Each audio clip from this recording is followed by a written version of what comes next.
All hail the Oracle of Truth, Gavin Miller Broomfield, the man who saw the writing on the wall. How you doing today, bro? It's time for you to take your victory lap. Yeah. Doing amazing, fantastic. Woke up this morning to a phone call from Zach over here letting me know that Mr. Tim Walz had been selected. I wasn't expecting to get the news so soon, but yeah, what a great day. What a beautiful morning. The whole world is open for us now, guys. We have the public's attention again. People had tuned out. I was texting my boy Peyton, who bartends with me, and I always use Peyton as my barometer of who's plugged in and who's not. He's not an out of touch guy, but for the Biden administration, he couldn't have given two shits what was going on. Now he's back in. He was like, call me a shit lib. I'm Walz pilled. I was like, no, dude, this is amazing. We're all super excited about this. We can push Walz to the left. We're going to talk about how he has a pro-peace record, including pushing Obama towards peace in Syria, potentially helping us avert war in Syria when there was a lot of momentum building towards that. We're going to talk about how he protected trans healthcare. And we're also going to talk about his likability factor, guys. He is the perfect antithesis to JD Vance. People who've been tuning into the show for a while, these are all familiar notes. We've been Walz warrior pilled for a long time. I couldn't let myself believe that it was going to be the case. I couldn't let myself believe that it was going to happen. I don't know. I just got defeated. I had originally written off Josh Shapiro because of the Politico article that I kept throwing up. This is before the murder. This was the sexual assault or the sexual misconduct of one of his advisors that he'd potentially covered up. I was like, that flies in the face of her brand. But I just was like, the worst choice left is going to be the ones that the Democrats go with. This time, they said no. They bucked the trend. They went with the non-lawyer. They went with the Midwesterner. First time since Walter Mondale, bro. Like, I'm just so stoked. I can't shut the fuck up. I actually genuinely think, guys, and I was born in 1998, 26 years old. I think that Tim Walz is the best vice presidential pick of my entire life, and potentially the only good one. Think about all the VP picks over the last 26 years. Not a lot of great characters in there. You know, a lot of duds, right? I mean, just think about Al Gore, Joe Lieberman. Who was the guy that ran with Mitt Romney? I almost forgot. Paul Ryan. Paul Ryan.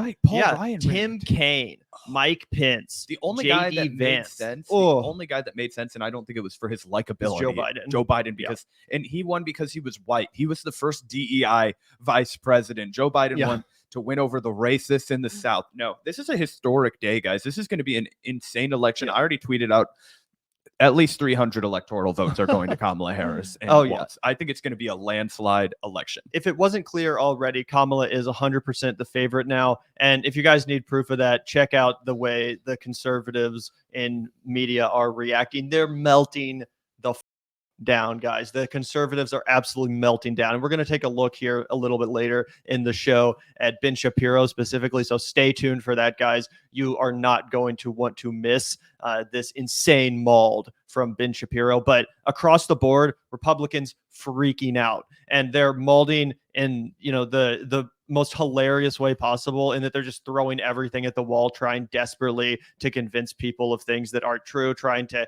act like Tim Walz is some super fringe pick that only represents the interests of the online left. They're saying like, oh, this was a way too like online pick. Basically pure projection, because that's what JD Vance was. JD Vance is a fringe online pick. He weirds people out. He doesn't connect with normie Democrats. And that's what they're trying to say about Tim Walz. They're trying to say, oh, this guy's not going to appeal to moderates. This is a fringe pick, someone that's only going to appeal to the left, because Kamala's a true, she's actually a radical leftist at heart. And this is her showing her cards that she really just wants to pander to the far left base. Bullshit. Tim Walz is going to appeal to moderates more than any of the other options, Josh Shapiro included, because guess what? The best thing about Tim Walz, one of the best things about Tim Walz, is that he comes off as moderate, but not establishment. That's super important, right? Josh Shapiro comes off as moderate and establishment. People look at Josh Shapiro. He has that Pete Buttigieg quality where you can just tell he's a servant of the elites, of the donor class, of the establishment. Tim Walz, he definitely comes off as moderate in the sense that people don't get the vibe that he's a radical. They don't get the vibe that he's a fringe, kind of crazy person. He's a Midwestern dad. Right. But he doesn't come off as establishment. He doesn't come off like a bootlicker to the elites. He comes off like a normal person, a populist, because that's what he is. He's a Minnesota populist. And he's the best governor in the country. This was the best pick Kamala Harris could have possibly made. Tim Walz being a heartbeat away from the presidency absolutely is enough for me to 100% be excited about and vote for Kamala Harris in November. Yeah, I think it's a rousing endorsement. I think the guy has done so much. I think that you can't attack him from any direction, in the same way that we've talked about how Kamala Harris is a really great general election candidate because she cannot be critiqued from the right very well. All of the criticisms that Gavin and I may have about how she, conducted herself as a senator or as the attorney general, as the top cop of California, as we, bemoaned. The reality is that she's a really strong candidate to defeat Donald Trump, and she just got a lot stronger with her general election pick. The guy is Midwestern. He's going to help her shore up votes in Wisconsin, in Michigan. He's a likable guy. He's relatable. We've talked about how he can dress down without being cringy. Yep. And I think he's going to poach a lot of people who are just regular old folks, man. I think any swing voters that are left in this country are going to take a look at Tim Walz. She can have him doing the whole circuit throughout middle America, flyover country, and he'll talk about how he is from flyover country and he does go hunting, right? I saw a tweet going around from him the other day where there were a bunch of turkeys in his yard, and he was like, haven't seen turkeys the last 3 years I've gone hunting, and now they're just taunting me in my own front yard. Like, he's so relatable. Of course that guy's not coming to take your guns. He had an A approval rating from the NRA until he started speaking out against school shootings. Yep. Okay, guys, this guy is so likable. He's fantastic. He's one of the best choices we've ever had. And I totally agree with you. Gavin and I were both born in 1998. We've both been following politics literally our whole lives. We are the rare Zoomers that have recall of the, post 9/11 era, because it was just so fundamental to our lives here in Kansas City, in the general Kansas Bible Belt area, that Bush era, that Obama era. It was such a regression from where we can go with Tim Walz. And you guys might be, you guys are too excited about this. Oh, you guys don't understand. Like, Tim Walz is a middle of the road Democrat. He's a middle of the road Democrat that doesn't hate the left. And I think that's worth getting excited about, because we haven't had anybody in office who doesn't vehemently loathe the left. And I would say, yeah, I guess he is a middle of the road Democrat in some ways, but I think he's exceptional in many ways. I mean, look at some of the policies that this guy signed into law in Minnesota with a 1-vote majority: universal school meals, stronger labor protections, cannabis legalizations, stronger LGBT protections, paid leave/sick leave, 100% clean energy by 2030, reproductive rights, $100 billion for housing, $1 billion for housing, gun safety, cut child poverty by 1/3. So, I mean, he actually did a lot of the things that Democrats love to talk about. Exactly. He's actually executed on all the things that they like to LARP with. All those things are totally safe to talk about if you're a Democrat. He didn't say buzzwords like Medicare for all. He didn't say the Green New Deal. Would I have liked to see that? For sure. Would the mainstream Democrats like to see that? No, absolutely not. And to your further point, Gavin, we speculated yesterday that if Tim Walz was the pick, it had to be the result of Nancy Pelosi descending from her castle in San Francisco, going and plucking a single hair follicle from a homeless man, and then driving up to Mendocino Forest and finding a rare species of toad for her to conjure up a brew that would give her sway over the Harris administration. We can hear from the lady herself, the Wiccan, but this time she did her magic for good, not evil. Probably the first time in my lifetime. Tim Walz. This is her talking about Tim Walz. Wonderful. And she had many good choices among the 6 and certainly among the 2. I'm a big fan of Governor Shapiro. Tim Walz, I know very well. Let's say he served in the House. To characterize him as left is so unreal. It's just not what the question. He's right down the middle. He's a heartland of America Democrat, and he was the chair of our Veterans Affairs Committee. And I don't want anybody to forget that, because he made tremendous gains for our veterans. Another insane W for him. There is no way for them to attack him as being soft on our troops, not supporting our boys. He is actually going to be able to double down on that and say, I want to keep them out of danger where they don't need to be, and I want to support them when they get home. Just an incredible W for the Walz. Working with her. Absolutely. It's genuinely crazy to see the Democratic Party this unified. It's something I've never seen in my entire life. Everyone from like the AOCs and Bernie Sanders of the world to the Nancy Pelosi's and just standard MSNBC kind of Democrats all united. Why? Because they all want to win. They all want to beat Trump. And it was obvious to all of them, any thinking person, that Tim Walz was the best candidate. And, obviously I would push back on Nancy Pelosi saying that Tim Walz in no way is a leftist. I think that there's a lot of aspects of his record that are straight up classically leftist in the Nordic sense. There's a lot of that Nordic influence, specifically in Minnesota, where he's the governor, and I think that's influenced the way he's governed, frankly, in some of these sweeping reforms that we've seen. Right, the Democratic Farmer Labor Party also has big influence in the state of Minnesota. That's again an old school kind of Nordic tradition in Minnesota. So I do think he's on the left, but what I think Nancy Pelosi is kind of getting at is that he doesn't. I think he comes off as more of a populist to people than quote unquote leftist, for whatever it's worth. Like, I'll throw this tweet up on screen, a ridiculous tweet, ridiculous cope from Piers Morgan of all people. He says, "This is the most left-wing, progressive, woke ticket in Democrat history and a gift to Trump." I think this is completely ridiculous. I don't think that Tim Walz comes off as woke at all. I think he comes off as populist again.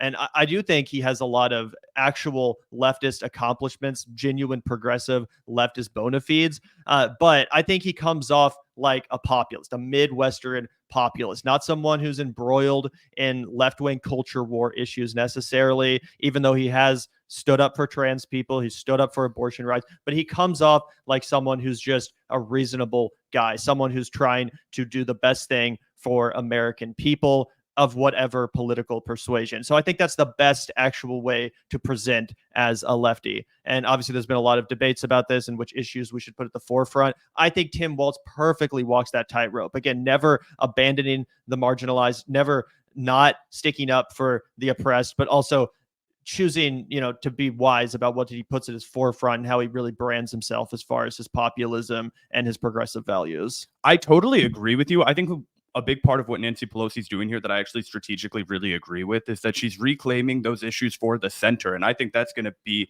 really fertile ground for the left to operate on. I think that, of course, it demonstrates that the left has won those battles, but we've actually pulled the Overton window so far that saying, I want a universal program to feed kids school lunch and school breakfast. That is the center in America. Saying, I want to invest in this country and build roads and build bridges and be proud of where we come from and know that we have beauty in the center of this country and not just on the coast. That's the center position. Investing in healthcare for people, healthcare access. We've got a great clip of Tim Walz when he was running for governor, where he talks about how he had access to really good healthcare because he was in the military, because he was in the armed services, and he wants that for everybody. He talks about the first time he heard his daughter sing, it's so powerful, right? We've dragged these issues to the center because any person with a conscience can't deny it. And if you've got Nancy Pelosi claiming these issues that Gavin and I, as diehard progressives, I mean, people who are new to our channel, you don't know, Gavin and I cut our teeth as some of the most diehard Bernie bros on the internet, but we're reevaluating the political landscape, and Tim Walz is the future. And to be honest, he's the Bernie Sanders of our moment. He doesn't have the bona fides. You could be like, Bernie Sanders was doing X, Y, and Z when Tim Walz was doing X, Y, and Z. Yes, but in this political moment right now, he's the guy that we needed. He got the spot. He got the nod as the VP, and we can work with this guy. We can work with him. And the good news also, I think he does want to be president. And that means the next time there's an actual primary in the Democratic Party, this guy is going to be the favorite, 100%. He's going to be a really popular vice president. There's even a chance, guys, that he's like a Dick Cheney for the left, right? Because Kamala Harris doesn't have all that much of an ideology. She doesn't seem to actually care that much about politics, to be honest. I've always got more corporate vibes from Kamala. Like, she would make a great president of MasterCard or, VP of American Express, or she always gave me Apple such Music corporate vibes, right? And she's certainly been successful in politics, but I don't get the sense that she has a really strong ideological commitment. And maybe I'm wrong. We'll see. I mean, her obvious commitment is to the donor class. She has obvious allegiance to the elites and all that stuff. But I don't think that she's one of these ideologues who really wants to use the presidency to shape the country in the ways that she wants to. Like, I don't think she has that strong of intentions. Tim Walz, on the other hand, I think he does. And I think it's proof. I think his tenure as governor of Minnesota is proof of that. Because like I said, this guy is by far the best governor in the entire country. And he's actually used his executive power in compelling sweeping ways, transformational ways. He's transformed Minnesota for the good. He's solidified it as a blue state, and he could do that nationwide. He could really be the kind of president, the kind of president that we were hoping Bernie Sanders could be. But in a sense, he's even more electable than Bernie ever was because he is more establishment friendly. He has connections within the establishment. And again, I know I'm getting ahead of Mike. I know I'm getting a little bit ahead of myself, obviously, but I'm just saying this represents a potentially very, very positive future for the progressive populist movement. Oh, 100%. And just listen to this guy.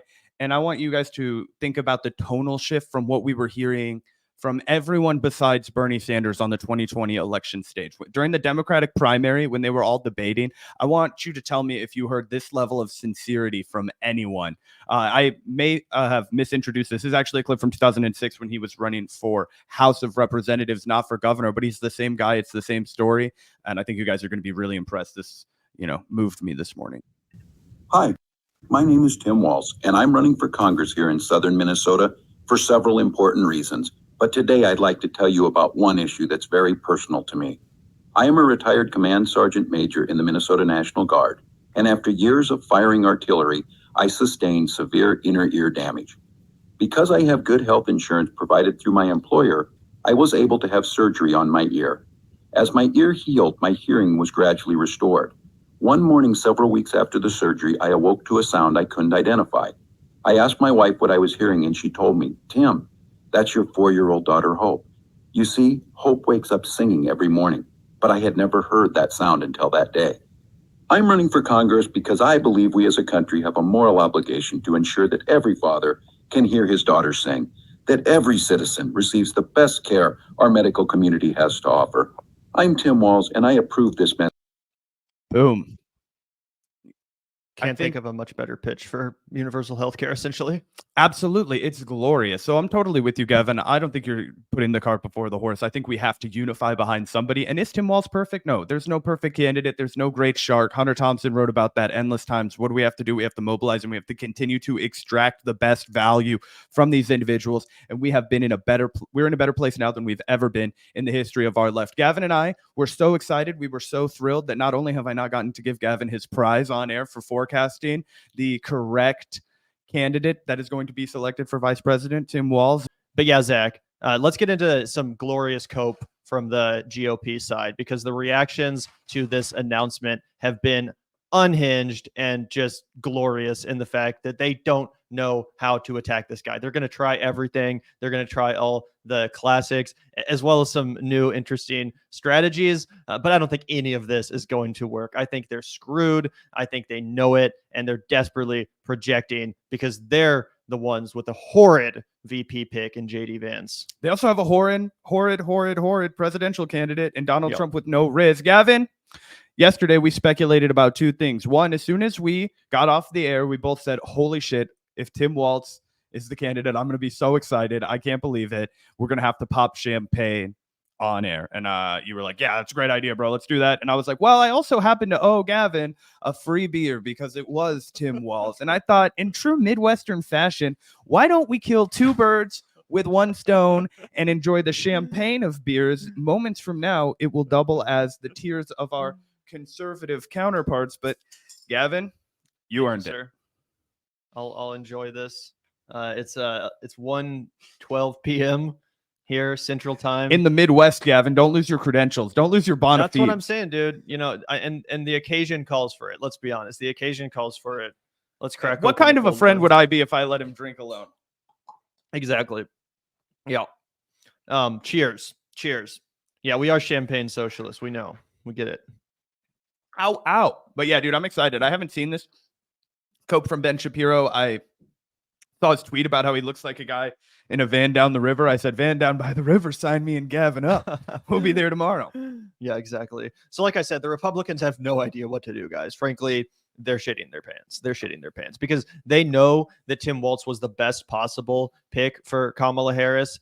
They were actually probably hoping it would be Shapiro, given his scandal-ridden prosecutorial record. Genuinely scandalous stuff, guys, in this dude's record that was starting to come up. Plus, he just has that kind of PMC vibe. Josh Shapiro, very similar to Kamala Harris, that PMC vibe. Tim Walz, it's the complete Opposite. He has normie vibes. He has high school gym teacher vibes, high school football coach vibes. I think he was a football coach, and that's how he comes off. He comes off like a coach. I think we should call him Coach Walz. In fact, that sounds appropriate. Did you know, just to give you a little tidbit factor of how cool this guy is as a coach, he was the defensive coordinator, and within 3 years, he turned that football team around from being a losing team with 1 or 2 to no wins in the school to being state champions. 3 years. Like, people who know high school sports, even in a small place in Minnesota, that's a big turnaround.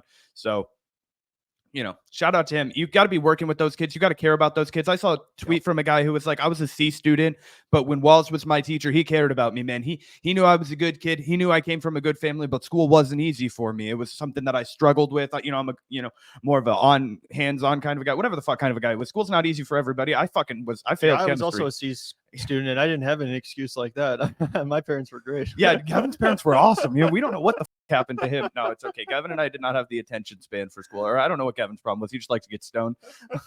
And I think you're 100% right, Sean. Thank you for the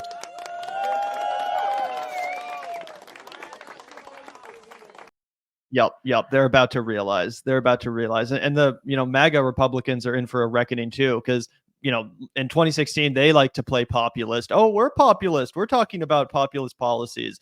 We're standing up to the establishment. All of a sudden, not only do they have to cede that ground to Tim Walz, who's an actual populist, but now they have to embarrass themselves by pretending that his populist politics, his real populist politics, are radical liberal, left-wing communism or whatever, when he's actually just doing what they pretended to do. Again, actually populist policy.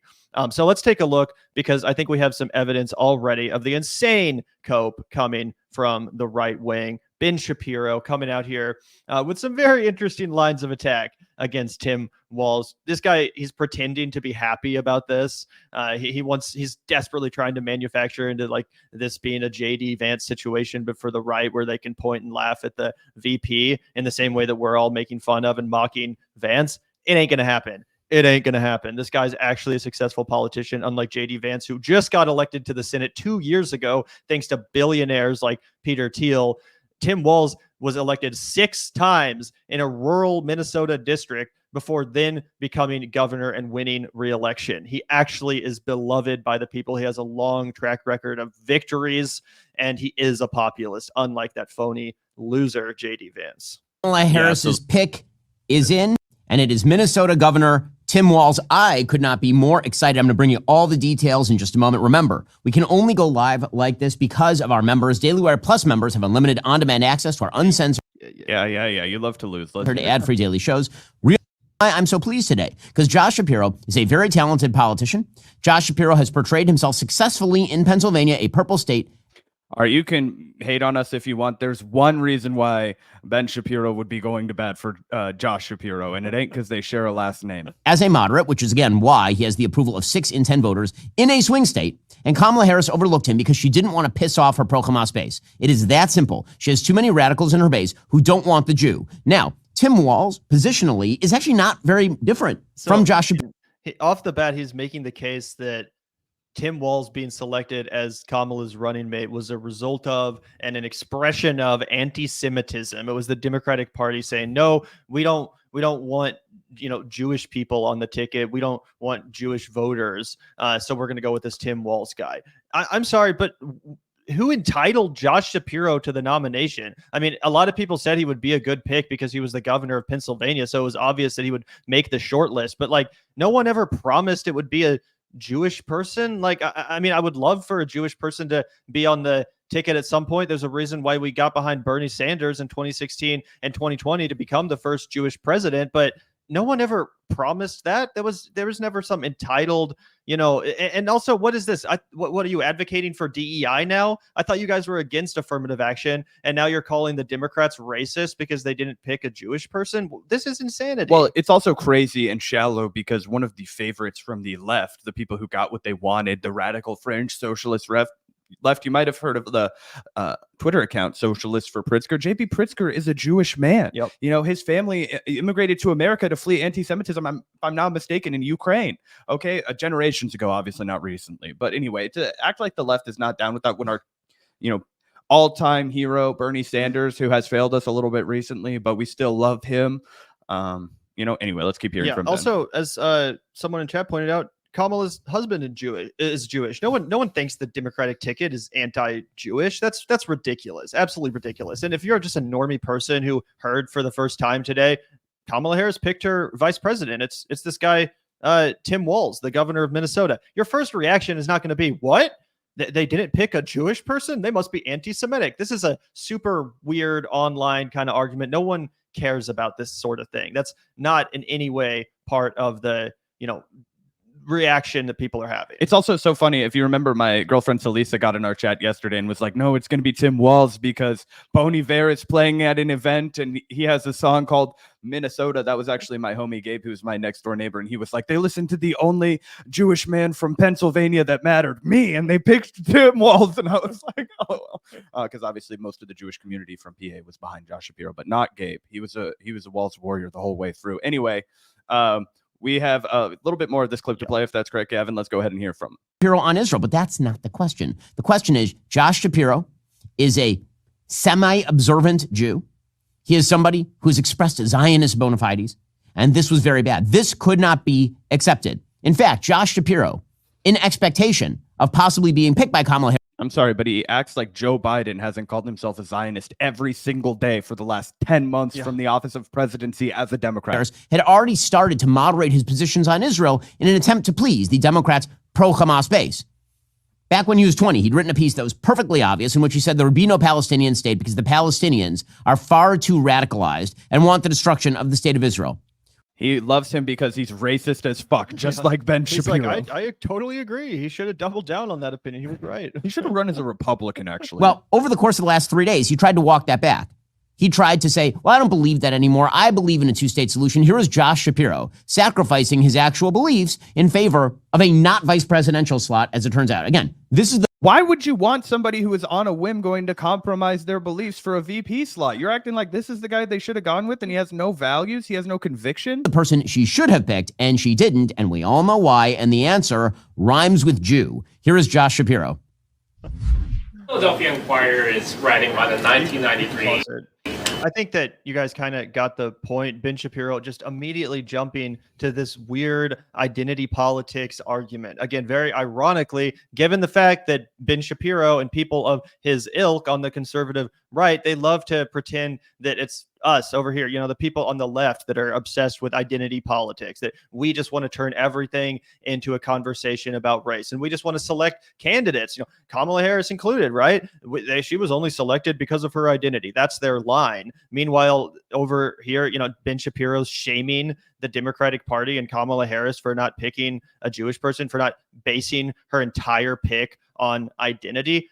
I'm pretty sure that Kamala Harris and her vetting team had other factors in mind when they were looking at the short list, right? When they're thinking about who the next potential president of the United States would be, the next in line were something to happen to Harris herself. Yeah, this guy would inherit the vice presidency. He would have the nuclear codes. He would be the commander in chief. There's a lot of factors that go into that decision. For Ben Shapiro to try to chalk it all up to this weird game of identity politics, this weird litmus test of, if you don't pick someone who shares my identity, then you're racist. It's not only deeply hypocritical, but I just think it's wildly out of touch with the American people, specifically because I think the American people are actually really going to connect with Tim Walz. They're actually going to really resonate with Tim Walz on a personal level, on a vibe level, and also on a policy level, because he's actually an effective leader and he's actually a populist representative of the people that got him elected and the people that gave him the mandate to execute the agenda that he actually executed.